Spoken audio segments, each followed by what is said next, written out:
जय महाकाली, महालक्ष्मी, महासरस्वती, माँ कामाख्या, जय भैरव बाबा, जय सद्गुरुदेव महाराज।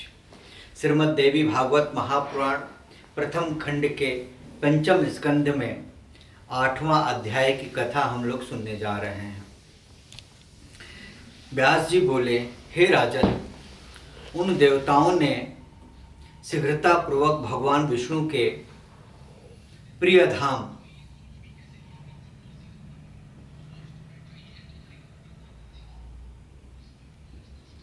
बैकुंठ में पहुंचकर वहां उन श्री हरि का विशाल सदन देखा, जो संपूर्ण शोभाओं से युक्त तथा दिव्य महलों से सुशोभित था।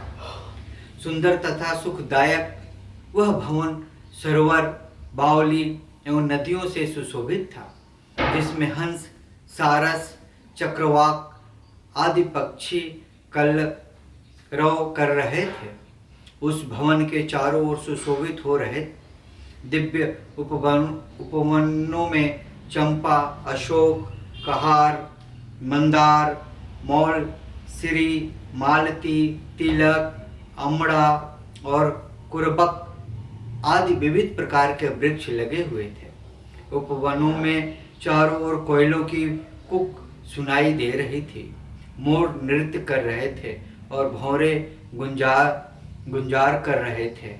नंद, सुनंद आदि भक्ति परायण पार्षद तथा त्याग वृत्ति संपन्न अन्य भक्त भगवान विष्णु की स्तुति कर रहे थे।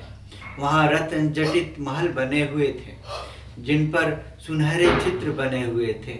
सुंदर सुंदर कक्षों से सुशोभित हुए महल ऊंचाई में आकाश को छू रहे थे। वहाँ देवता और गंधर्व गा रहे थे, अप्सराएं नाच रही थी और वह मन को मुक्त करने वाले तथा मधुर कंठ ध्वनि वाले किन्नरों से मंडित था। वैदिक सूक्तों के द्वारा आदर पूर्वक भगवान विष्णु की स्तुति करते हुए शांत स्वभाव वाले वेद पाठ परायण मुनियों से वह भवन अत्यंत सुशोभित हो रहा था। भगवान विष्णु के भवन पर पहुंचकर देवताओं ने सुंदर रूप वाले तथा हाथ में स्वर्ण की छड़ी धारण किए हुए जय विजय नामक द्वारपालों को देखकर उनसे कहा कि आप दोनों में से कोई एक जाकर भगवान विष्णु से कह दें कि आपके दर्शन की अभिलाषा से ब्रह्मा, रुद्र आदि देवता द्वार पर खड़े हैं। व्यास जी बोले, उनकी बात सुनकर विजय ने तुरंत भगवान विष्णु के पास जाकर उन्हें प्रणाम करके सभी देवताओं के आगमन की बात उनको बताई। विजय ने कहा, हे देवाधिदेव, हे महाराज, हे दैत्यों का दमन करने वाले लक्ष्मीकांत, हे विभो, इस समय सभी देवता आए हुए हैं और वे द्वार पर खड़े हैं। आपके दर्शन के इच्छुक ब्रह्मा, रुद्र, इंद्र, वरुण, अग्नि, यम आदि देवता वेद वाक्यों से आपकी स्तुति कर रहे हैं।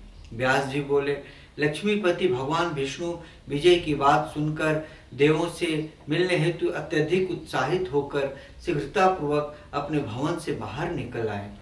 वहां जाकर भगवान विष्णु ने द्वार पर स्थित उन देवताओं को थकान से व्याकुल तथा दुखित देखकर अपनी प्रेम भरी दृष्टि से उन्हें आनंदित किया। उन सभी देवताओं ने दैत्यों का संहार करने वाले तथा वेदों के द्वारा सुनिश्चित किए गए तत्व स्वरूप देवाधिदेव भगवान विष्णु को प्रणाम किया और मधुर वाणी में उनकी स्तुति की। देवता बोले, हे देव, हे जगन्नाथ, हे सृष्टि पालन तथा संहार करने वाले, हे दया सिंधे, हे महाराज, हम शरणगतों की रक्षा कीजिए। विष्णु बोले, हे देवताओं, आप सभी लोग आसनों पर बैठ जाइए और फिर अपना कुशल क्षेम बताएं। आप लोग एक साथ मिलकर यहाँ किस लिए आए हुए हैं? ब्रह्मा तथा शिव सहित आप सभी देवता चिंतामग्न, दुखित और उदास क्यों हो रहे हैं? आप लोग अपना प्रयोजन शीघ्र बताएं। देवता बोले,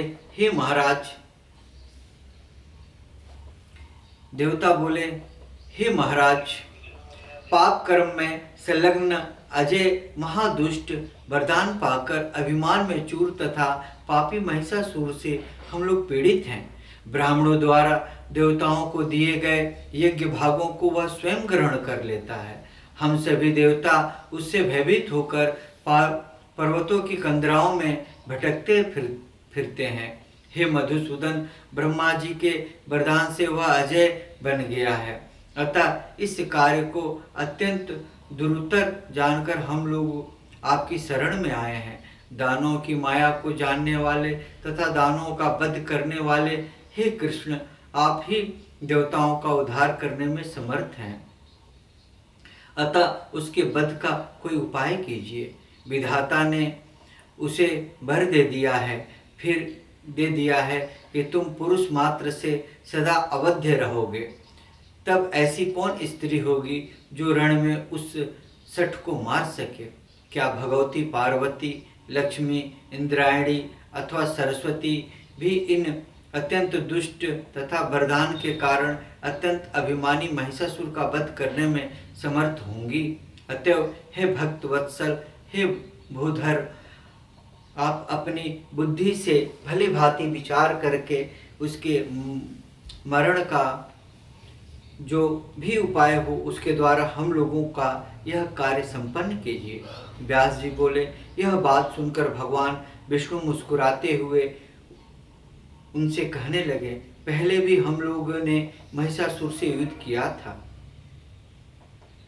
किंतु वह नहीं मारा जा सका। अब एक ही उपाय है कि यदि सभी देवताओं के तेज से कोई श्रेष्ठ रूपवती सुंदरी उत्पन्न की जाए तो वह समारांगण में उसे अपने पराक्रम से मार सकती है।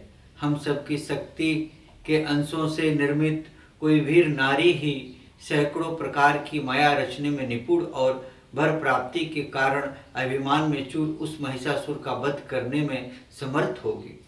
अब आप सभी देवतागण तेजांशों से प्रार्थना करें, साथ ही हमारी स्त्रियां भी प्रार्थना करें, जिससे कि उन अभिभूत तेजांशों के द्वारा एक तेजो राशि उत्पन्न हो जाए।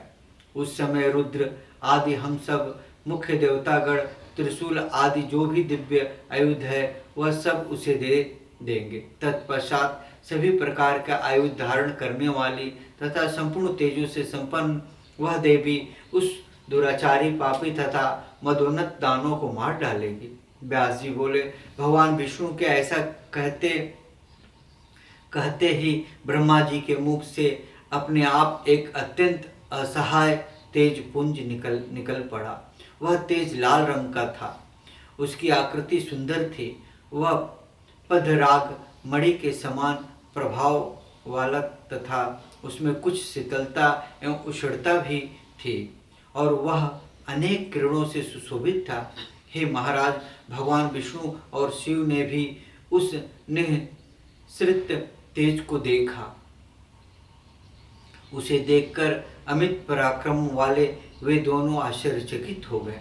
तत्पश्चात शंकर जी के शरीर से भी चांदी के सदृश वर्ण वाला अत्यंत अद्भुत तीव्र देखने में असहाय तथा महाप्रचंड तेज निकला, जो दैत्यों को भयभीत कर देने वाला तथा देवताओं को आश्चर्य में डाल देने वाला था। वह भयानक रूप वाला पर्वत के समान विशाल तथा साक्षात दूसरे तमोगुण जैसा था। तदंतर भगवान विष्णु के शरीर से सतोगुण संपन्न नील वर्ण और अत्यंत दीप्तमान दूसरी तेजो राशि प्रकट हुई।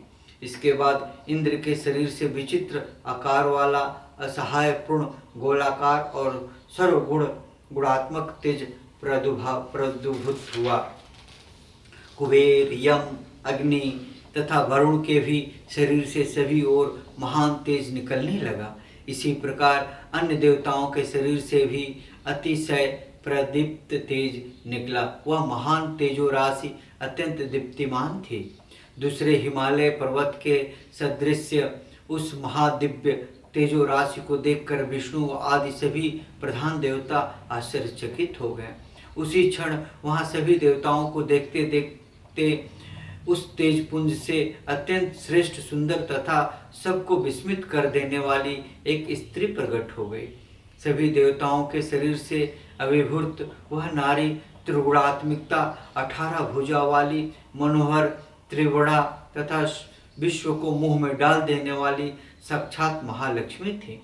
वे उज्ज्वल मुख वाली कृष्ण वर्ण के नेत्रों वाली अत्यंत लाल अधोरष्ठ से सुशोभित ताम्र वर्ण की हथेली से सुंदर लगने वाली कांति से संपन्न तथा दिव्य आभूषणों से अलंकृत थे। देवताओं के तेज से उत्पन्न तेजो राशि से प्रकट हुए 18 भुजा वाली भगवती असुरों का विनाश करने के लिए हजारों भुजाओं से सुशोभित हो गए। जन्मेजय बोले, हे कृष्ण द्वैपन, हे महाराज, हे सर्वज्ञ, हे मुनिवर, अब आप उन भगवती के शरीर की उत्पत्ति का विस्तार पूर्वक वर्णन कीजिए। उन सब देवताओं के शरीर से निकला हुआ वह तेज बाद में एकत्र हो गया अथवा पृथक पृथक ही रहा। उनके अंग प्रत्यंग विभिन्न देवताओं के तेज से संपन्न थे अथवा नहीं। उनके शरीर के विभिन्न अंग मुख, नासिका, नेत्र आदि अलग अलग देवताओं के तेज से निर्मित थे अथवा सब तेज एक साथ मिलकर बने थे। हे व्यास जी, उनके शरीर के अंगों की उत्पत्ति के विषय में विस्तार पूर्वक बताइए। जिस देवता का तेज से उनका जो जो अद्भुत अंग बना वह सब मुझे बताएं।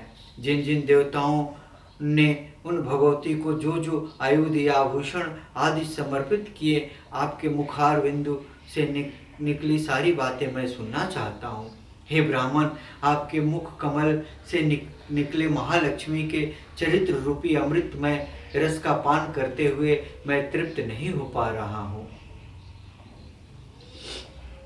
सूत जी बोले, हे मुनिवृंद, उन राजा जन्मेजय का यह वचन सुनकर सत्यवती पुत्र व्यास श्री व्यास जी उन्हें प्रसन्न करते हुए यह मधुर वचन कहने लगे। व्यास जी बोले, हे राजन, हे महाभग, हे कुरु श्रेष्ठ, सुनिए, मैं अपनी बुद्धि के अनुसार उनके शरीर की उत्पत्ति के विषय में विस्तार पूर्वक आपसे कहता हूँ।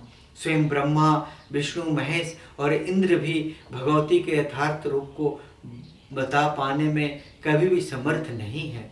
तब देवी का जो रूप है, जैसा है और जिस उद्देश्य से बना है, उसे मैं कैसे जान सकता हूँ। बस मेरी वाणी इतना ही कह सकती है कि वे भगवती प्रकट हुई। वे देवी नित्य स्वरूपा हैं और सदा ही सर्वत्र विराजमान रहती हैं। वे एक होती हुई भी गुरुतर कार्य पढ़ने पर देवताओं का कार्य सिद्ध करने के लिए नाना प्रकार के रूप धारण कर लेती हैं। जिस प्रकार नाटक का कोई नट एक होता हुआ भी रंगमंच पर जाकर लोगों के मनोरंजन हेतु अनेक रूप धारण कर लेता है, उसी प्रकार रूप रहित तथा निरुपण होती हुई भी ये भगवती देवताओं का कार्य संपन्न करने के लिए अपनी लीला से अनेक सगुण रूप धारण कर लिया करती हैं और किए जाने वाले कर्म के अनुसार धात्वार्थ गुण संयुक्त उनके अनेक गौण नाम पड़ जाते हैं। हे राजन, देवताओं के तेज समूह से उन भगवती का मनोहर रूप जिस प्रकार उत्पन्न हुआ उसे मैं अपनी बुद्धि के अनुसार बता रहा हूँ।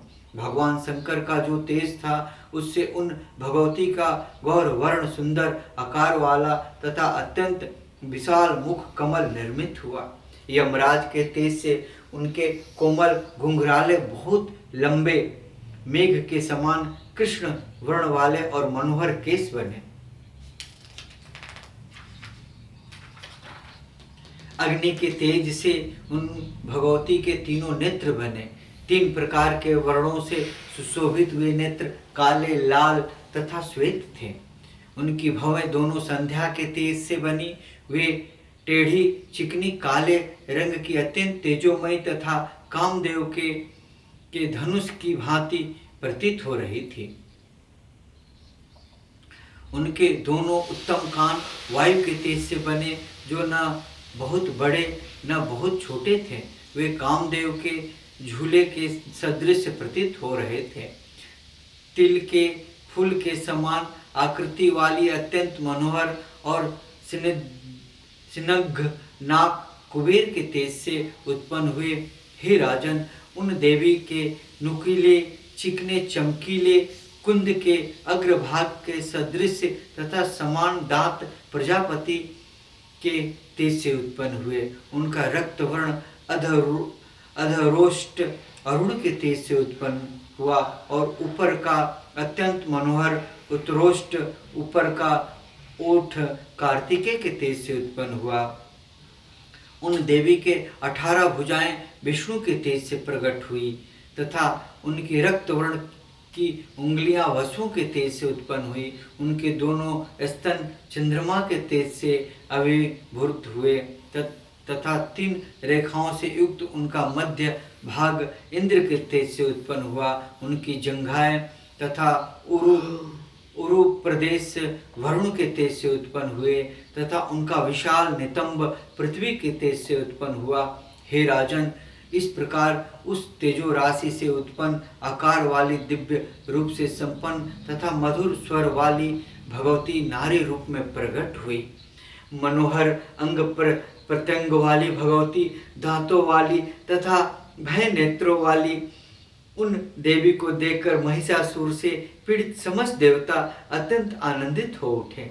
उसी समय भगवान विष्णु ने सभी देवताओं से कहा, हे देवताओं, अब आप लोग अपने अपने सभी शुभ भूषण एवं आयुध इन देवी को प्रदान करें।